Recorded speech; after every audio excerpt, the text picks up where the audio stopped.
Ahead of counting day, Bihar DGP Vinay Kumar has said that all preparations have been made. Police are deployed in adequate numbers. Victory celebrations by any political party will not be allowed anywhere as per the Election Commission's guidelines. Counting of votes will be concluded well. पूरी तैयारी हो गई है। जितने सारे police बल हैं, पर्याप्त संख्या में उनकी तैनाती की गई है, चेकिंग चल रही है और हर तरह की निगाहें काउंटिंग को अच्छे तरह से संपन्न कराने पर लगी हुई है। नहीं, विक्ट्री सेलिब्रेशंस की मनाही है। विक्ट्री सेलिब्रेशंस कहीं पे भी नहीं मनाया जाएगा। पूर्व से निर्णय है चुनाव आयोग से लेकर के राज्य शासन का कि किसी प्रकार का विक्ट्री प्रोसेसन नहीं होगा। ये गलत है। इस पर एफआईआर दर्ज किया जा रहा है और इस तरह का गैर जिम्मेदाराना बयान है। मतदान की प्रक्रिया संपन्न हुई है। जो काउंटिंग मतगणना होना है वो भी बड़े पारदर्शी तरीके से होगा। इसलिए मतगणना के पूर्व इस प्रकार का बयान देने से ये भड़काऊ बयान है। इस पर FIR. Ritesh Mishra, my colleague, is joining us on the broadcast to talk more about this. Ritesh, police की पूरी तैयारी है, कहा है कि सब शांतिपूर्ण होगा।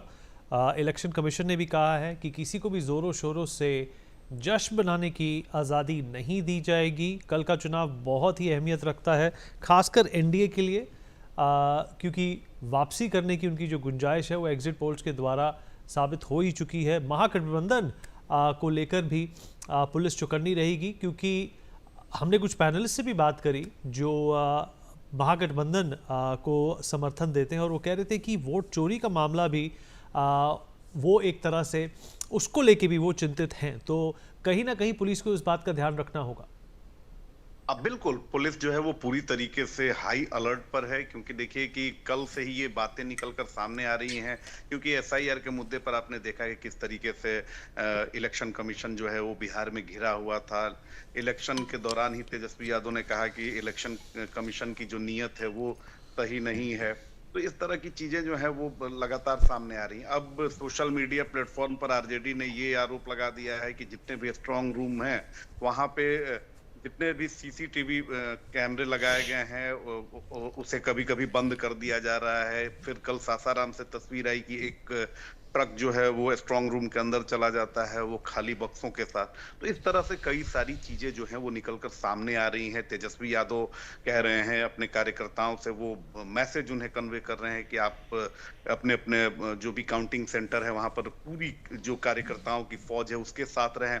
उसके ऊपर आप देख लीजिए कि आरजेडी के बड़े नेता हैं सुनील सिंह, एमएलसी भी हैं और लालू फैमिली से काफी नजदीकी है इनकी, और इन्होंने आज कह दिया कि अगर अनियमितता हुई, अगर रिजल्ट हमारे पक्ष में नहीं आया तो हम नेपाल बना देंगे। यानी जेनजी आंदोलन जो नेपाल में हुआ था, एक तरह की उन्होंने धमकी दी है। और इन्हीं धमकियों और यही सारी चीजें जो चल रही हैं विपक्ष की तरफ से, इसको लेकर इलेक्शन कमीशन हाई अलर्ट पर है। जो डीजीपी हैं उन्होंने सभी जिलों की पुलिस को हाई अलर्ट पर रख दिया है और साफ तौर पर मैसेज कन्वे कर दिया गया है कि अगर आप जीत का जश्न मनाते हैं, क्योंकि प्रोटोकॉल है, गाइडलाइन है इलेक्शन कमीशन की तरफ से कि आप जीत भी गए हैं तो आप प्रदर्शनी नहीं करेंगे, आप जीत का जश्न उस तरीके से नहीं मनाएंगे, शांतिपूर्ण सारी चीजें होंगी।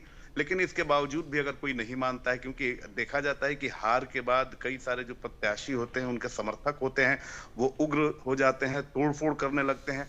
और ऐसे में जिस तरह से महागठबंधन के नेता बार बार बयानबाजी कर रहे हैं, मैसेजेस कर रहे हैं, सोशल मीडिया पर मैसेज कन्वे कर रहे हैं, तो उसको लेकर पुलिस पूरी तरीके से चौकन्नी है, अलर्ट पर है। और अगर इस तरह से कोई भी चीज होती है, कोई भी वारदात होती है या कोई करने की कोशिश करता है, तो फिर उसके खिलाफ कड़ी कानूनी कार्रवाई करने की तैयारी में पुलिस है। पुलिस बल की तैनाती भी कर दी गई है। खास तौर पर जो सेंसिटिव इलाके हैं, जो सेंसिटिव जिले हैं, वहां पर ज्यादा तादाद में पुलिस फोर्स की तैनाती की गई है, ताकि इस तरह की जो धमकियां आ रही हैं वो धमकियां जो है वो सिर्फ धमकियां ही बनकर रह जाएं, कोई कानून हाथ में ना ले सके। रितेश, इस जानकारी के लिए आपका शुक्रिया। All right, Janswaraj spokesperson Vivek Kumar has made a statement on his expectations from counting day on the 14th of November.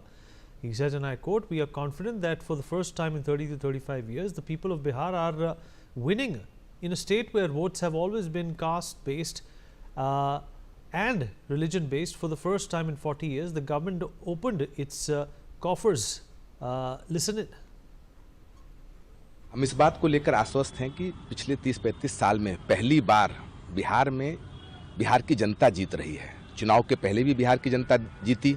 आपने देखा कि जिस राज्य में जाति और धर्म के नाम के ऊपर वोट पड़ता आया है, पहली बार 40 साल में उस राज्य में सरकार ने अपने खजाने खोल दिए।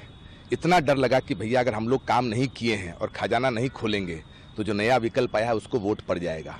तो बिहार की जनता चुनाव के पहले जीती, चुनाव के दौरान भी बिहार की जनता जीती। आपने देखा कि जिस बिहार में इतनी उदासीनता है कि भाई लोग वोट ही देने नहीं आते थे, 50-55% यहाँ पर मतदान का प्रतिशत होता था, उस राज्य में 70% लगभग 68% फेज 2 में और 64% फेज 1 में वोट पड़ा है।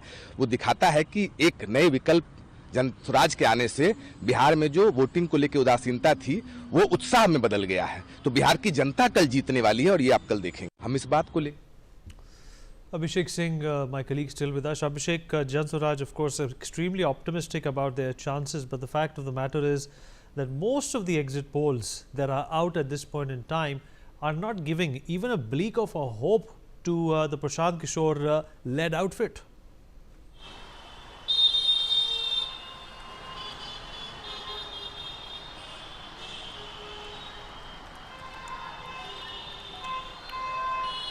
Abhishek, if you're there with us.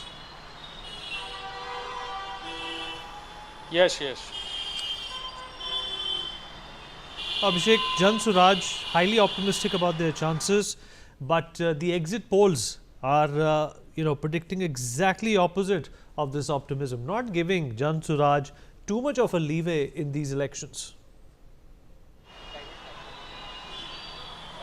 Yes, you can say the last two elections in the country and what the exit polls has shown, people are not that much enthusiastic and not excited about these exit polls, but on ground Jan Swaraj party is excited, the people of the party is excited. Himself, Prashant Kishore, is saying that he will become not only the game changer but he will decide. But on ground, some of the seats where BJP and RJD have been in 50-50 situation, in those seats, some of the seats in Simanchal, some of the seats in central of the Bihar, some of the seats where Prashant Kishore's 2,000 to 3,000 or more than votes will be the decisive votes, and he won't be able to win himself those seats, but he can make or distort the game of the party. So this can be happen. Also, the speculations are there that Prashant Kishore's party himself is not going to perform this much well, but he can distort the game of, or he can cut the votes of either Bhajpa or RJD in some of the seats. So this confidence is coming out from Jan Swaraj and their leaders. But what will happen will come out after 12 or in the evening. But things are pretty much unexpected this time in Bihar, and also we can say the Prashant Kishore and his role earlier, past and now, what he is saying, people of Bihar have decided in their polls. Yes.